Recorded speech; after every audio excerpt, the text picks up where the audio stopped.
Dentro de los principales grupos de microorganismos de importancia agronómica que vamos a ver en microbiología agrícola están las bacterias. Las bacterias están en el superreino procariota y podemos encontrar distintos tipos: bacterias verdaderas, cianobacterias y actinomicetes. ¿Qué características generales podemos mencionar de las bacterias verdaderas y de todas en general? Que están formadas por células procariotas, son unicelulares, constituyen el grupo de microorganismos con mayor diversidad metabólica porque hay fotosintéticas, heterótrofas, quimiótrofas, entre otros metabolismos, son habitantes de diversos ambientes y en cuanto a la importancia agronómica, intervienen en los ciclos de los elementos de la naturaleza como carbono, nitrógeno, azufre y fósforo, entre otros elementos nutrientes. Son utilizadas en la industria alimenticia y química y degradan la materia orgánica. También veremos otras muchas actividades donde hay intervención bacteriana en el campo de la agronomía. ¿Qué tamaño pueden llegar a tener estas bacterias? Al ser microorganismos, recordemos que no los podemos observar a simple vista. Las bacterias de menor tamaño pueden medir entre 0,1 y 0,2 micrómetros de diámetro, mientras que las bacterias más grandes pueden alcanzar varias micras de longitud. Uno de los tipos de bacterias de mayor tamaño son las cianobacterias, como se muestra en la imagen, y en este caso estamos mostrando una oscilatoria. Las bacterias son un grupo muy heterogéneo que pueden colonizar todos los ambientes, ya que presentan todos los tipos de metabolismos conocidos y algunas son capaces de cambiar de metabolismo en función del tipo de nutrientes que encuentren en el medio. La gran diversidad metabólica y velocidad de crecimiento que presentan hace que crezcan rápidamente en los diversos ambientes, colonizando espacios donde otros pueden no llegar a crecer. Así se han encontrado bacterias en lugares congelados como la Antártida y también cercanos a los volcanes.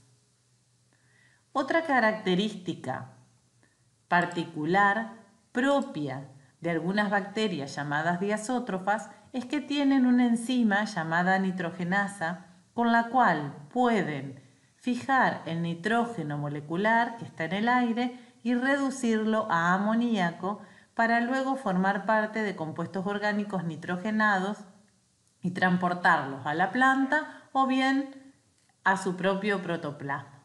Estas bacterias hacen el proceso de fijación biológica de nitrógeno y pueden estar asociadas a plantas o vivir solas en los diferentes ambientes. En la figura se observan las estructuras de una bacteria. Es una célula procariota que, como se observa o como se ve, no tiene organelas en donde se compartimentalizan las funciones, ya que es una célula con una estructura muy sencilla. Entre las estructuras variables e invariables que pueden aparecer en una bacteria podemos mencionar: entre las invariables están la membrana plasmática, el citoplasma, la región nuclear y los ribosomas. Estas estructuras se llaman así porque siempre están presentes en todas las células bacterianas. Y las estructuras variables son aquellas que pueden o no estar presentes en la célula, en algunas bacterias, como la pared celular, la cápsula o el glicocálix, endosporas, flagelos, inclusiones de material de reserva, plásmidos y vesículas gasíferas.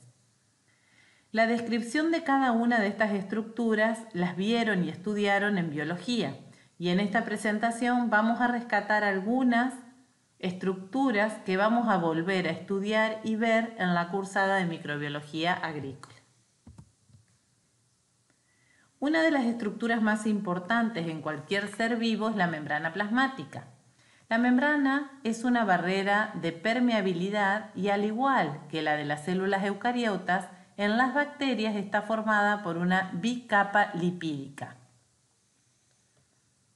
La membrana es el punto de anclaje para muchas proteínas. Algunas de ellas son enzimas ocupadas en la conservación de la energía y otras transportan solutos dentro y fuera de la célula. También la membrana plasmática es un centro principal de conservación de energía en la célula procariota, ya que puede estar cargada o generar cargas energéticas. Si los iones protones y oxidrilos se encuentran separados en la membrana, se genera un estado de energía llamado fuerza protón motriz, que es responsable de muchas de las funciones de la célula que requieren energía, como el transporte, la movilidad natatoria y la biosíntesis de ATP. La membrana plasmática también presenta mesosomas, como se observan acá en la figura, que son invaginaciones de la membrana plasmática que se observan en muchas bacterias. Son zonas donde la membrana se repliega aumentando su superficie, lo que permite una mayor actividad metabólica. En los mesosomas se localizan sistemas enzimáticos, es el punto de anclaje del ADN bacteriano durante la división celular, y se localizan las enzimas fotosintéticas en las cianobacterias. También aparecen, como acá se observan, estructuras respiratorias en la parte interna de la membrana plasmática. Otra de las estructuras invariables de las células bacterianas son los ribosomas. Los ribosomas son las estructuras celulares donde se sintetizan las proteínas. Están formados por dos subunidades de tamaño desigual y de distinto coeficiente de sedimentación.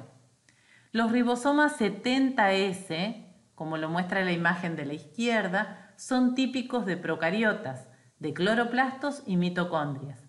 En cambio, los ribosomas 80S, como lo muestra la imagen de la derecha, son típicos de las células eucariotas. Tanto los ARN ribosómicos como las subunidades de los ribosomas se suelen nombrar por su coeficiente de sedimentación. El ARN ribosómico 16S es el componente de la subunidad menor de los ribosomas procarióticos y es la macromolécula más ampliamente utilizada en estudios de filogenia y taxonomía bacteriana, dando lugar al sistema de clasificación vigente y permitiendo la identificación rápida y precisa de las bacterias. Dado que resulta relativamente fácil secuenciar este ARN ribosómico 16S, existen bases de datos amplias en continuo crecimiento. Otra de las estructuras que vamos a ver es la pared celular. ¿Por qué se ven de diferentes coloraciones cuando observamos bacterias al microscopio óptico? Una de las características principales en las bacterias y que tiene importancia taxonómica es la pared celular. Todas las bacterias tienen pared celular, excepto un grupo de ellas llamadas molicutes, que es un grupo inusual que se distingue por carecer de pared celular y comúnmente son llamados micoplasmas, que son bacterias en su mayoría patógenas. La pared celular tiene como función soportar las presiones internas que se generan en el citoplasma e impedir la lisis celular. La mayoría de las procariotas no pueden sobrevivir en la naturaleza sin pared celular, pero hay algunas que sí lo pueden hacer. Las bacterias se pueden dividir en dos grandes grupos: las gram negativas, de coloración rosada cuando se la tiñe con la tinción de gram, y las gram positivas, de coloración violeta cuando se las tiñe con esta tinción de gram.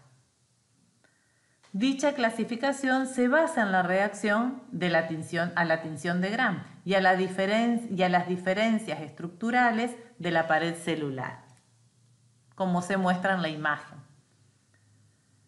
La pared celular de las gram negativas tiene al menos dos capas, mientras que la pared celular de las gram positivas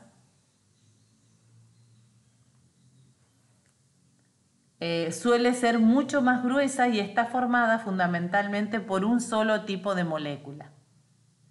El compuesto químico presente en la pared celular de bacterias es un péptido glucano, también llamado mureína. En la gram positiva, la mureína está presente en hasta un 80% de la pared celular en varias capas, como se muestra aquí en la imagen.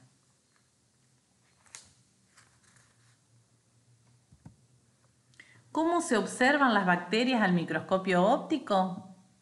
En la imagen podemos observar bacterias gram positivas y gram negativas, de acuerdo a la estructura de la pared celular, como dijimos anteriormente.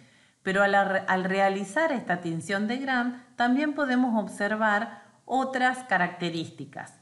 La forma que tienen, si son cocos, espirilos, bacilos, el agrupamiento que tienen, si pueden llegar a tener cápsulas o no, esporas o no, etc. Otra de las estructuras importantes en células procariotas son las cápsulas. Los términos cápsula y o glicocálix suelen usarse indistintamente, pero en realidad no se refieren a lo mismo. Tradicionalmente, si la capa está organizada como una matriz tensa que impide el paso a partículas pequeñas, por ejemplo, la tinta china en el caso de la tinción negativa de células, recibe el nombre de cápsula. Esta estructura es visible fácilmente al microscopio óptico. Si por el contrario la capa se forma más fácilmente, no impide el paso de partículas y es más difícil de ver, entonces se llama glicocálix. La cápsula o glicocálix está por fuera de la pared celular de las células procariotas, si existiera. Normalmente las cápsulas se adhieren con fuerza a la pared celular, sin embargo el glicocálix se unen débilmente y se pueden separar de la superficie celular. Es una estructura de resistencia frente a sustancias químicas u otros factores adversos a la célula. Otra de las estructuras de resistencia que tienen las células procariotas son las esporas. Ciertas bacterias ante estímulos adversos forman estructuras de resistencia denominadas esporas, aunque a veces se llaman endosporas, ya que son intracelulares. Su actividad metabólica se reduce al estado de vida latente. Pueden resistir altas temperaturas y ciertos agentes físicos o químicos. Algunas endosporas bacterianas sobreviven a temperaturas de hasta 150 grados. Sin embargo, a 121 grados centígrados, las endosporas de la mayoría de las especies mueren. En condiciones favorables, vuelven a germinar y dan lugar a una nueva bacteria. Una endospora puede permanecer en reposo durante años, pero puede revertir y volver a ser una célula vegetativa en crecimiento rápidamente. En la imagen se observa a la derecha una fotografía vista al microscopio electrónico donde se observa la endospora dentro de la célula vegetativa y a la izquierda se observa también esas estructuras restringentes blancas que no fueron teñidas, son las endosporas. Las endosporas son visibles al microscopio óptico como estructuras fuertemente refractantes, ya que son impermeables a la mayoría de los colorantes. En ocasiones se han visto como regiones sin teñir, como muestra la figura de la izquierda, en el interior de las células teñidas con colorantes, como se observa en la imagen de la izquierda, ¿sí? La estructura que no está teñida es la espora, en el centro. Para teñir endosporas es necesario utilizar colorantes y procedimientos especiales. En el protocolo clásico de tinción de esporas se utiliza el colorante verde malaquita que se introduce en la espora por infusión con vapor. Como se observa en la imagen de la derecha, el centro de coloración verde es la endospora.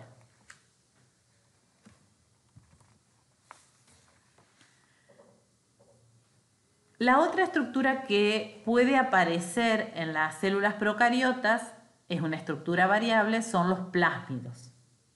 La mayoría de las procariotas tienen un solo cromosoma, pero muchas contienen también uno o más círculos pequeños de ADN diferentes al del cromosoma, a los cuales llamamos plásmidos. Los plásmidos normalmente contienen genes que confieren determinadas propiedades a la célula, como un metabolismo especial o la resistencia a algún antibiótico. Prácticamente todos los plásmidos conocidos son de ADN bicatenario.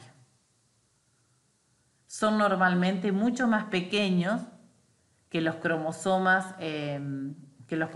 centrales y se replican independientemente y no todas las células los poseen. Entre los más extendidos y mejor estudiados están los plásmidos de resistencia, normalmente llamados simplemente plásmidos R, que confieren resistencia a antibióticos o a otros inhibidores del crecimiento. Otros plásmidos confieren propiedades metabólicas especiales, como la capacidad para degradar contaminantes tóxicos.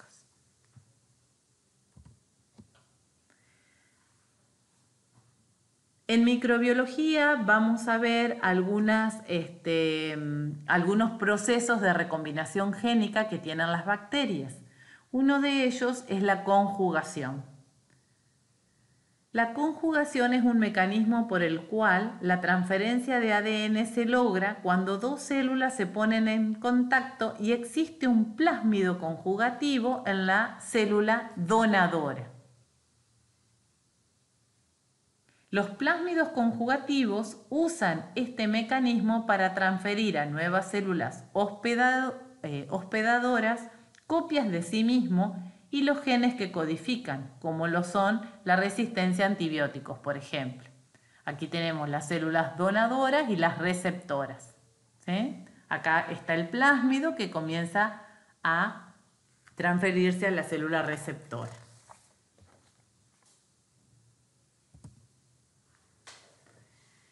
Dentro del reino bacteria, estuvimos hablando de las bacterias verdaderas, pero existen también otro grupo dentro de las bacterias que son los actinomicetes. Son bacterias aeróbicas, gram positivas, filamentosas y parcialmente ácido resistentes. Están ampliamente distribuidas en el suelo, ya que participan en la degradación de la materia orgánica, así como también en otros ambientes naturales del mundo. Este grupo de microorganismos constituye de un 10 a un 50% de la microbiota del suelo. Son los segundos en abundancia después de las bacterias verdaderas. Cabe destacar algunos géneros de actinomicetos como son Micromonospora, Nocardia, Streptomyces, Corynebacterium, entre otros. El género Streptomyces es el género más extenso. Se encuentran predominantemente en suelos y se distinguen por el olor a tierra húmeda que desprenden, resultado de la producción de un metabolito volátil que se denomina geosmina. Normalmente los streptomicetos producen enzimas hidrolíticas extracelulares que permiten la utilización de polisacáridos como almidón, celulosa y hemicelulosa, también proteínas y grasas. Algunas cepas pueden usar hidrocarburos, lignina, taninos y otros polímeros más complejos.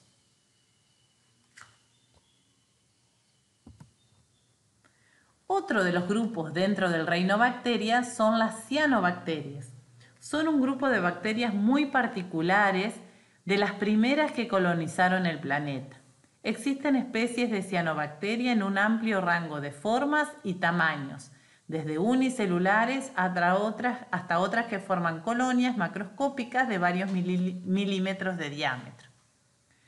Igual que las cianobacterias hacen fotosíntesis oxigénica, son autótrofas, tienen pigmentos accesorios a la clorofila que les permiten extender el rango de absorción lumínica que pueden utilizar para los procesos fotosintéticos. De esta manera logran crecer en condiciones de luz que no son óptimas para el resto de los componentes del fitoplancton. Tienen la pared como las gram negativas y muchas producen envolturas mucilaginosas que permiten la formación de colonias. En el cultivo de arroz, como en la imagen de la derecha abajo, pueden aparecer poblaciones muy diversas de cianobacterias fijadoras de nitrógeno molecular, con predominio de los géneros Anabaena y Nostoc, como muestran las imágenes de arriba. Estos géneros tienen características o tienen estructuras especializadas llamados heterocistos y acinetos. Algunas cianobacterias, como las cianobacterias filamentosas Anabaena, pueden fijar el nitrógeno en células especializadas, incoloras y redondeadas llamadas heterocistos, como lo muestra la imagen acá y como lo muestra la imagen acá vista en microscopio óptico. Estas estructuras, llamadas heterocistos, pueden fijar el nitrógeno del aire, el nitrógeno molecular. También presentan otra estructura llamada acineto, como el que se está marcando acá en la imagen, que son células con contenido granular, de forma y tamaño variado, cuya función principal es la de almacenar sustancias de reserva y actuar como estructura de resistencia ante situaciones de estrés. La reproducción de este grupo es solo vegetativa, es decir, la membrana plasmática se repliega centrípetamente y la célula se divide en dos partes por fisión binaria. Hasta aquí hicimos un repaso de algunas características generales de todas las bacterias y dijimos también algunas características sobre algunos grupos particulares como son las cianobacterias y los actinomicetes, que son las que vamos a estar viendo en microbiología agrícola.